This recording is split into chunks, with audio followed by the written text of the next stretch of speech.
Hello everyone, I'm Orpho here. Finally got some time to put together a build video for my Conqueror Magica Templar. Now, it's been a while since my last video. It's been about 2 months. I've been super busy in real life, and also I didn't really feel the need to put out another, an updated build video for the Conqueror because very little has changed, but a number of you have been asking me about it, and so that's why I'm doing this video. And I will also be talking about some changes that this build might have in preparation for the Summerset patch. So without further ado, let me just go through the unbuffed stats. Sorry. You will see that my Magica pool has gone up a little bit more, as well as my max health and max stamina pool, and that's because I've moved from a 5-2 setup, that is 5 heavy and 2 light pieces, to a 5-1-1, 5 heavy, 1 medium and 1 light, to really make the most of the Undaunted Metal passive that I will show to you later. My spell damage is higher, but my magical recovery is lower, and this because I have switched from the Atronach Mundus Stone to the Apprentice Mundus Stone. In the previous with the previous setup, I noticed that when I was in 1vx situations, even though my magical resources were just super good, I would never run out of magica. Sometimes I felt like I wasn't dropping people as fast as I should, and that didn't happen very often, but when it did happen, it was quite frustrating. So I thought about maybe sacrificing some magica sustain in favor of magic damage, and see if I would still be able to sustain the build quite well, and I did, and this is why I stick now to the Apprentice Mundus Stone rather than the Atronach. Now let me just show you my fully buffed stats. Look at the damage. Over 3600 with 42, with just over 42 k max magica. This is a lot of damage. It's a lot of damage. My magica recovery there, it says just over 1700. Now to that number, just like in the previous build, you need to add another 1500, so that brings us up to 3200. That extra 1500 magica recovery comes from the Lich, and from a skill passive, a focus rune, which we're gonna get to in a moment. So Magica sustain still very good with much higher spell damage. Now in the previous setup I was over sustaining, which is not a bad thing, but I thought, you know what, I'm gonna bring down my sustain a little bit, and increase my damage, which has made a lot of difference. So I would really recommend you, if you can sustain with this setup, as I'm sure you will, I would indeed recommend you to move from the Atronach to the Apprentice. I'm still a stage 4 vampire, and I'm not gonna ever change that. Its passives are just too good to be passed. So these are my my stats. Let me just show you my resistances very quickly. On my front bar, I've got almost 27k, and almost spell resistance, and almost 23k physical resistance. On my back bar, which is my defensive bar, I've got 30k spell resistance and just over 26k physical resistance, with almost 3k critical resistance. Now with regards to my health, on my front bar it would be just over 23k, and on my back bar it will be just shy of 26k. Let me just move quickly to my consumables. I'm still using the Witch Mother's Potent Brew. I still find it's the best type of drink that you can have on this build. Try stats. I don't normally use them during combat. I use them particularly when I get rezzed and my health, magic and stamina pools are back. I pop one of these and I'm good to go. I also pop one of these when maybe I'm struggling sustaining my stamina, which is hardly ever, but it's still very much useful, so they're still there. What I use during combat is this essence of immovability, and not only because of the immovability buff that I get, not only because I become immune to knockback and disabling effects for 15, well, almost 16 seconds, which is quite a lot, but because it actually increases my stealth detection by 20 meters for almost 16 seconds. Now, this is very good when you go against magic and stamina nightblades. Just pop one of these when they're trying to escape you, and they won't be able to survive. So this is very good as well. It grants me major intellect, and you know, which ups my magic recovery by 20%. And also it restores magicka. So this is really the perfect pot for this type of build, particularly when you're in combat situations.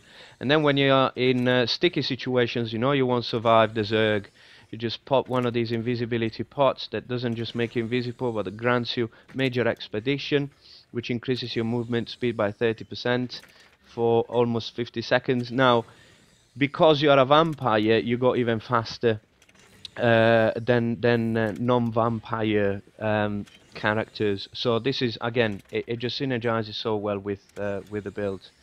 The reason why my pots last so long, it's because of a passive in the alchemy skill line.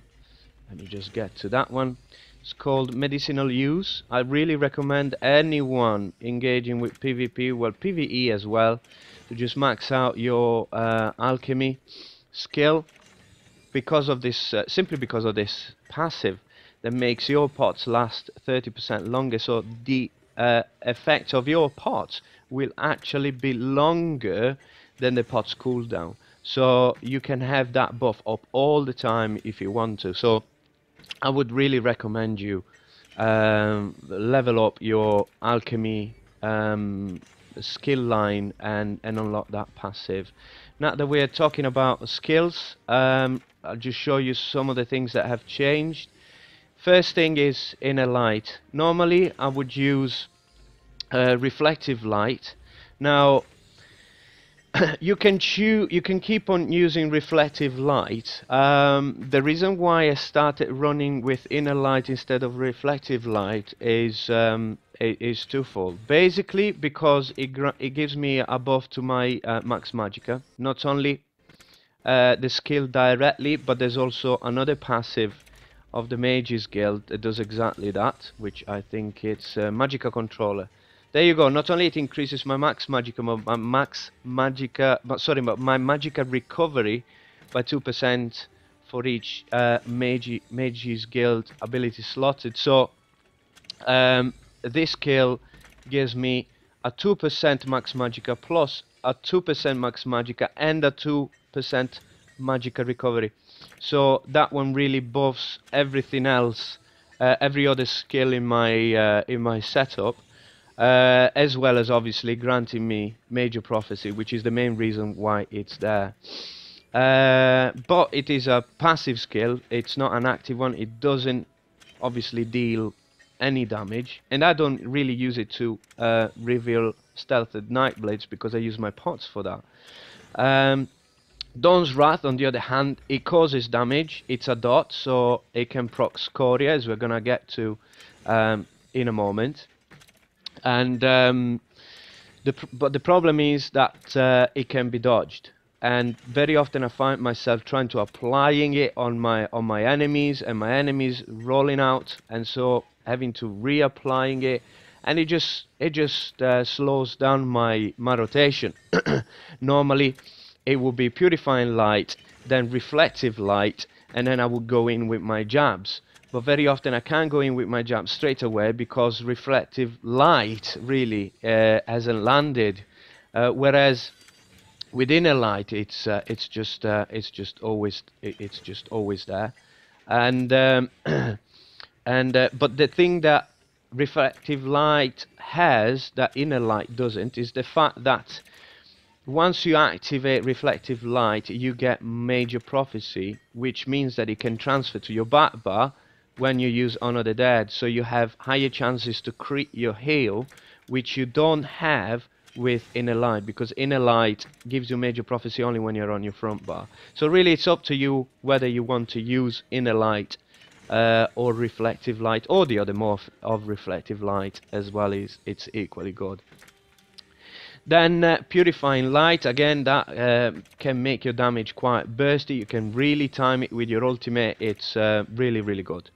Toppling charge, gap closer, and it sets enemies off balance if you catch them while casting a spell, which helps out damage wise. I know a number of people that actually play this class without a gap closer. This gap closer is, I don't know, I really don't like it, but it's my only chance to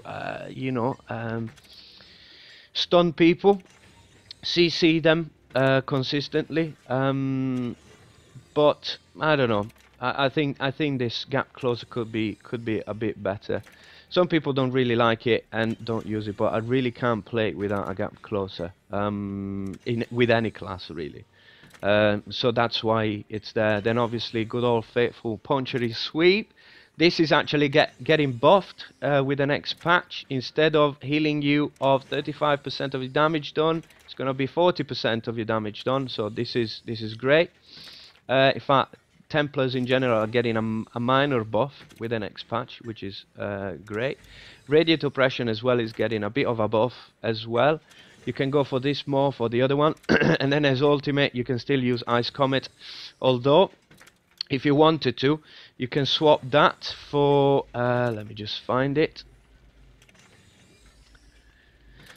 In the Fighters Guild skill line, Dawnbreaker or Smiting. I know this is physical damage, but because you do so much dot damage, and so your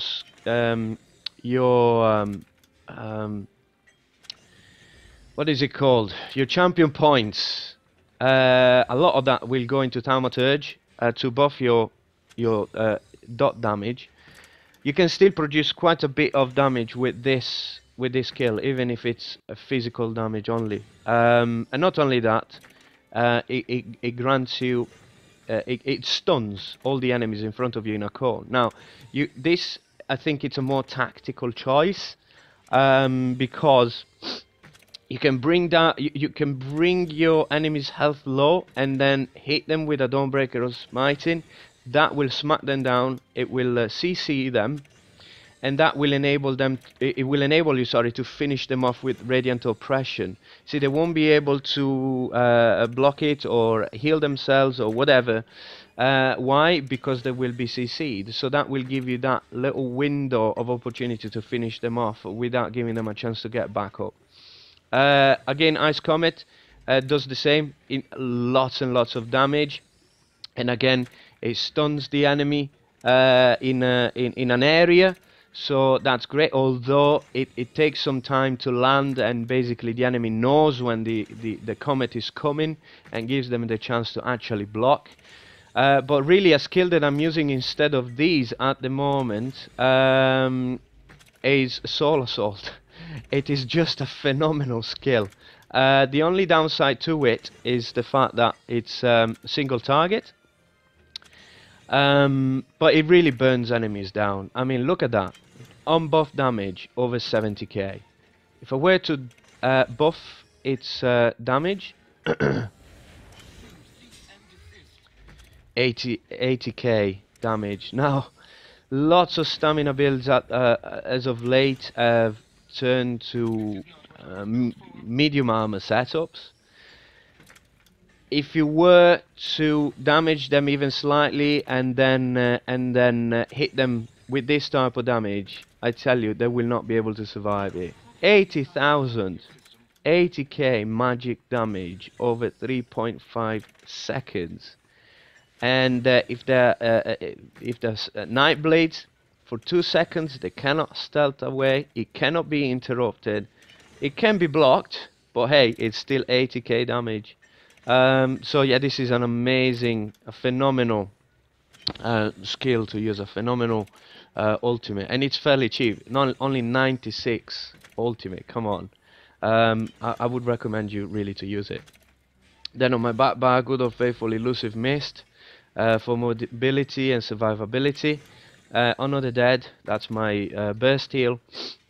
Extended ritual to cleanse up to 5 harmful effects from myself immediately and healing me and nearby allies of just over 1k health every 2 seconds for 24 seconds. Now, really, this is not so much for the healing over time. This is all about cleansing. And let's face it, when you're fighting in Cyrodiil, you get so many debuffs on you.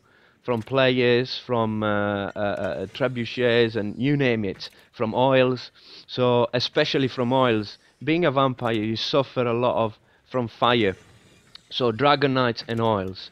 But hey, that doesn't matter because you can cleanse up to 5 harmful effects with just one click. And yeah, it's just a great skill. I wouldn't take the other morph.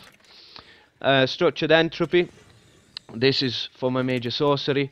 And also it gives me 8% max health, which is very good when I'm under pressure and I need to play a bit more defensive. So it's on my back bar, it really helps. And then there it is, channel focus. Sorry, it's not rune focus, it's channel focus. This is the skill that grants me 120 magicka back every half second, which translates into 480 magicka recovery. And not only does that happen when you're standing in it, but up to 8 seconds after you step outside of it. So you can keep on chasing, you can keep on fighting while relying on magicka returns. So I really strongly recommend this. If you already have quite high magicka sustain, in fact, if you wanted to make your build a bit more tanky, you can switch back to the Atronach Mundus Stone, and instead of having this morph, channel focus, you can have the other one that makes you a bit more tanky because it reduces 8% of your damage suffered. So this is that could be another option if you wanted to be a bit more tanky. And then last but not least, Devouring Swarm. I know that you can put other things here, like the Sword and Board Ultimate, or anything else really, but Devouring Swarm is just too good. Whenever I'm under pressure and I want to kind of become the decoy in my team and attract the enemy's damage while they destroy them, I just pop this one up, and either just stand there or go into misform. I'm unkillable for 5 seconds. This is just too good. And I know it's 150 ultimate. It's not super cheap. It's not definitely as cheap as Soul Assault, but it's still a great skill. But feel free to use whatever you want in here. You could actually put Meteor here and the Soul Assault at the front. It's entirely up to you. Now let's move on to the juicy stuff, which is my my set, which is exactly the same. It's not changed. From bar, 2 swords of willpower for the extra max magicka. My first sword is Nernhunt to increase my spell damage, and my second sword is precise. You could go with sharpened, but it will not help you against enemies that have shields. This is why I went with precise instead. I've got weapon damage and enchantment in on both swords. Then on my back bar, I've got the Lich set, so jewelry plus sword and shield. Sword again is Nernhunt because spell damage increases your your well, the effectiveness of your heals on your back bar. And then I've got a Shield of the Leech. It's reinforced. You can have impenetrable, you can have sturdy, you can have whatever you want, but because I hardly ever block, I just went with reinforced. Then that's my that's my controller almost dying on me. Let's hope it hangs on in there. Then I've got Valkyn's Couriers, or as I've already mentioned, not only because of the damage, just the sheer damage it does, but because of the nice health bonus that you get with your first item. You can time it with your Dawnbreaker or Smiting or your other ultimates. It gets procced by Soul Assault, so on top of doing 80k damage over 3.5 seconds, you can do another 10k damage to your opponent. It's just insane. It's just insane burst. Then I've got 5-piece Shackle Breaker. It's a 5-1-1 setup, so 5 heavy, and my 2 small pieces are light and medium. So my waist is light, my hands are medium. Now all of my enchants are Max Magica. Now with regards to the Summerset patch, I will probably put more points into my health. I think I will start by putting a Tri-Stat Glyph on my head, chest and legs, so my large pieces, to increase my health pool and bring it up to at least 27k. I really anticipate a lot of bursty builds in the next patch, also thanks to the Bloodthirsty, I think it's called Bloodthirsty trait on it's a new trait on jewelry that basically grants you 20% extra damage against opponents with their health below, I think it's the 30% threshold or 25, something like that. So it will make Stamina Nightblade so bursty. Any kind of build so bursty once your health is low. So this is why I'm gonna be switching to Tri-Stat Glyphs in the next patch. And also we'll be golding up my Lich jewelry, which up until now has just been impossible. So I think that with the Summerset patch my build will stay fairly unchanged. It's just a perfect recipe. I'm just so happy with it. I think this will be the 3rd patch that I'm using this setup, and I never really felt the need to make any more changes to it. Let's quickly go through my champion points. Here they are.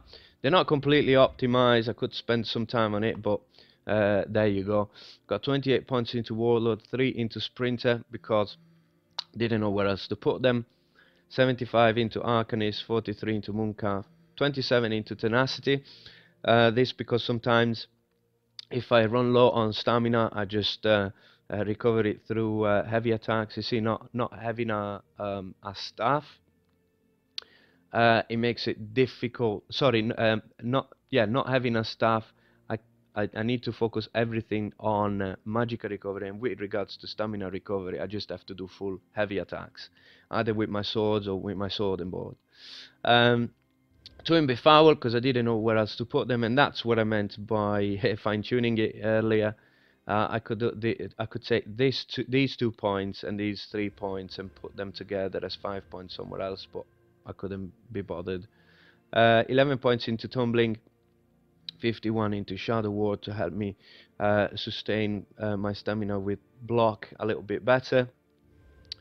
In the blue tree I've got 28 points into Elfbone, 64 into Elemental Expert and 55 into Spell Erosion.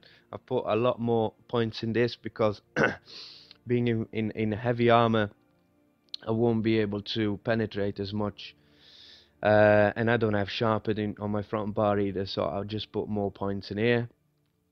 37 points into Shattering Blows for when I go against any Magicka builds with stacks of shields. Put no points into Master at Arms, although some people like to put some points into here because Master at Arms affect the first tick of your Vampire's Bane and your sweeps. But I don't. I just prefer to have 56 points into Thaumaturge. upping my damage over time effects. Got 51 points into Ironclad, 13 to Spell Shield. I've put some points in here because I'm a vampire, and even though I can cleanse fire, it still hurts. 41 points into Resistant. Could put a little bit more here in order to get to 3k damage mitigation against critical damage. 49 points into Hardy, 49 into Elemental Defender, and 20 points into Heavy Armor Focus. And I think this is it. If you've got any questions or comments, please leave them in the section down below. Many of you often ask me, what race are you? I'm obviously a High Elf. For this type of build, High Elf is the way forward. It's just no way about it. Anything else would be second best. You can be Breton, you can be Argonian, you can be a Dark Elf, you can be all these magical prone races. Definitely the build would work with you, would work for you with those kind of races, but really High Elf is the best one. Just look at the passes there. Increases Magicka recovery by 9%, increases max Magicka by 10%, and increases Flame Frost and shot damage by 4%. Now this one isn't particularly relevant since most of our damage is magical, but hey, you've got a bit of flame damage as well. So yeah, this is it, my updated build for my Conqueror Magicka Templar. I hope you like it. I hope you still love it. Previous build video hit a record for me, over 17k viewings, and so I know this build is very popular. It's very effective. I would strongly recommend you to try it. Again, if you've got any questions, leave them in the comment section down below. Forgive the quality of the video. I've had to rush it. I really wanted to get it out there. I've been not well for the past 4 weeks, as you can still probably hear in my voice. But there you go. Thank you for following me. Leave a like and a subscribe if I'm helpful. Next build videos to come out will be one of my Magicka Source, my stress-free Magicka Source for VMA and trials. That one's that one's really good, and I can't wait to get it out there. And also Stamina Nightblade that doesn't use a Master's Bow, okay, which has proved to be very effective. Both builds I will present not only for this current patch but for the Summerset patch as well. So until then, have a great time, guys. See you out there in Cyrodiil, and good luck. Bye.